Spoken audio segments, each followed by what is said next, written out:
Sur le front ukrainien, le destin de la Russie sera décidé, ainsi que l'avenir du monde entier et celui du peuple palestinien. C'est ce qu'a déclaré Vladimir Poutine.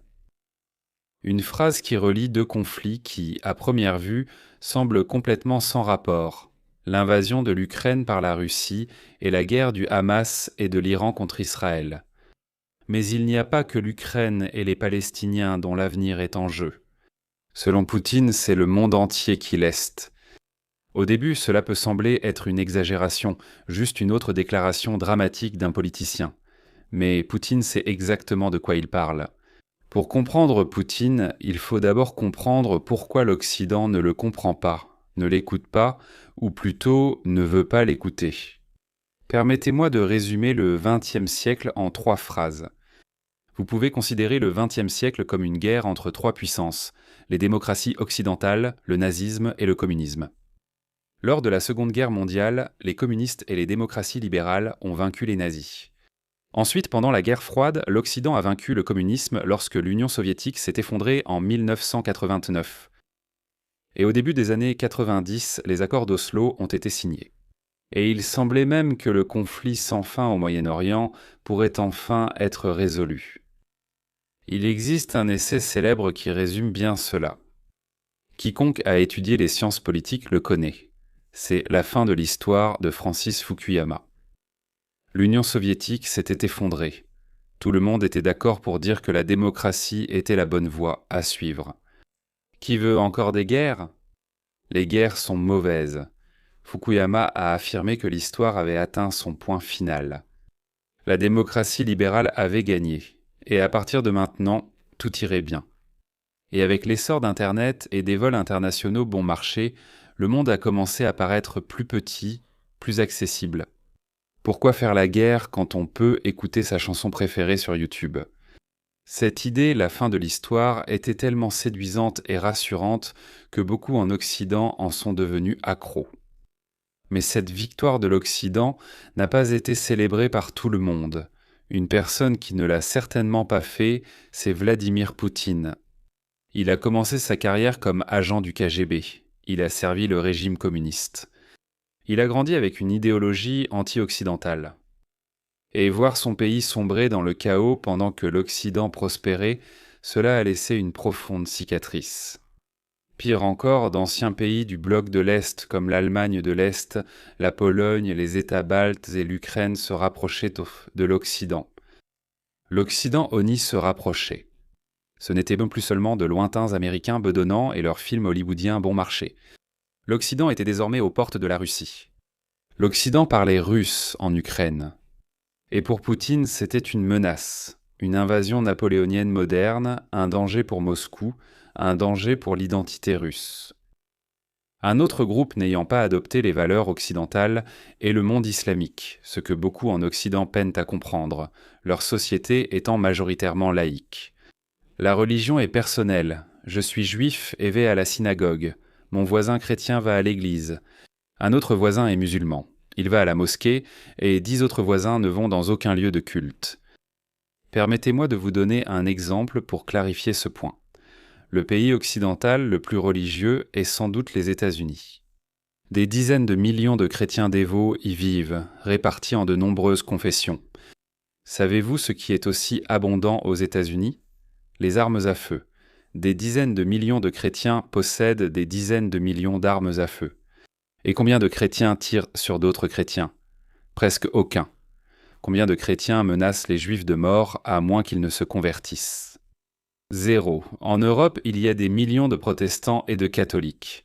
Il y a 400 ans, ils étaient occupés à s'entretuer. Aujourd'hui, cela n'arrive tout simplement pas. Avez-vous entendu parler d'un catholique italien faisant exploser une église protestante en Allemagne ? Laissez un commentaire ci-dessous si c'est le cas. Ce que je décris semble totalement déconnecté de la réalité d'aujourd'hui. Et c'est justement l'idée. L'Occident est passé à autre chose. Mais il y a 2 choses que les Occidentaux ont du mal à comprendre. Premièrement, le désir de centaines de millions de musulmans d'imposer l'islam au monde entier, même par la violence si nécessaire. Et deuxièmement, un affrontement fondamental de valeurs. Voici un autre exemple. Des millions de chrétiens américains pensent que l'homosexualité est un péché, mais combien pensent donc qu'elle devrait être criminalisée? Très peu. En revanche, dans le monde musulman, l'immense majorité soutient l'interdiction de l'homosexualité.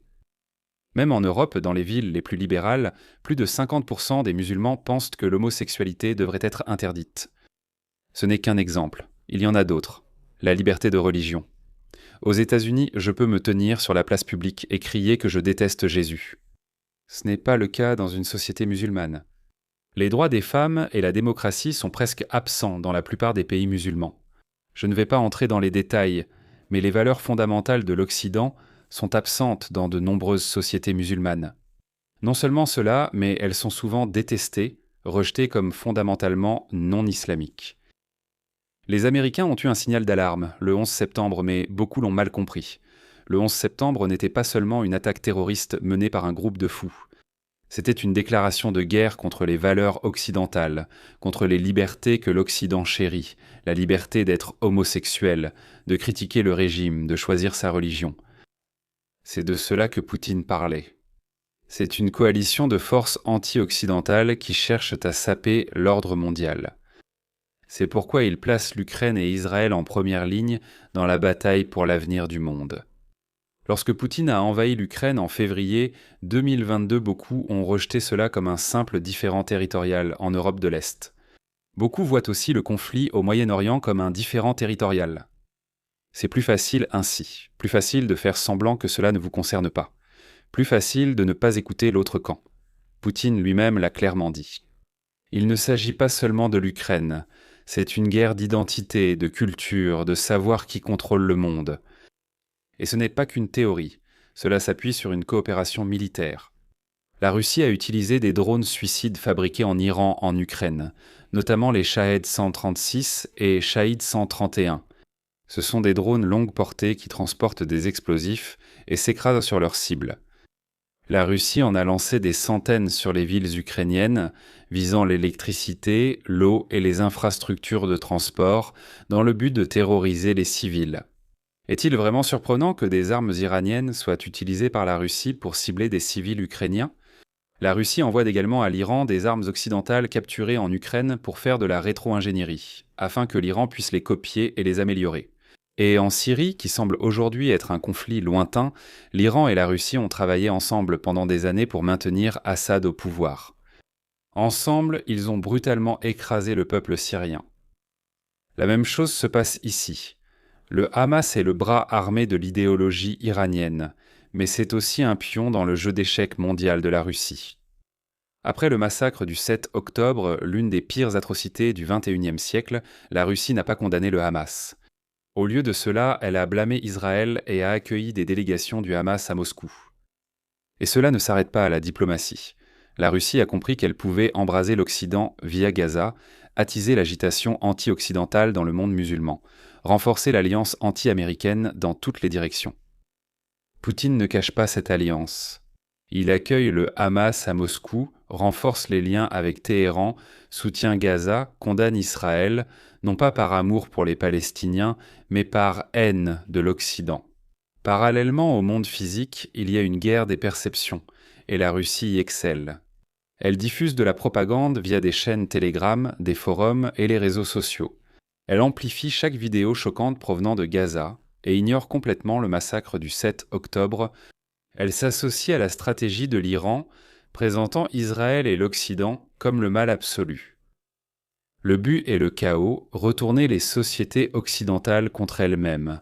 À bien des égards, Israël et l'Ukraine partagent le même destin. Elles sont attaquées non seulement pour leur territoire, mais aussi pour ce qu'elles sont. L'Ukraine est attaquée parce qu'elle veut rejoindre l'Occident. Israël est attaqué parce qu'il symbolise l'Occident au cœur du Moyen-Orient. Ce n'est pas seulement mon opinion. C'est ce que dit Vladimir Poutine lui-même.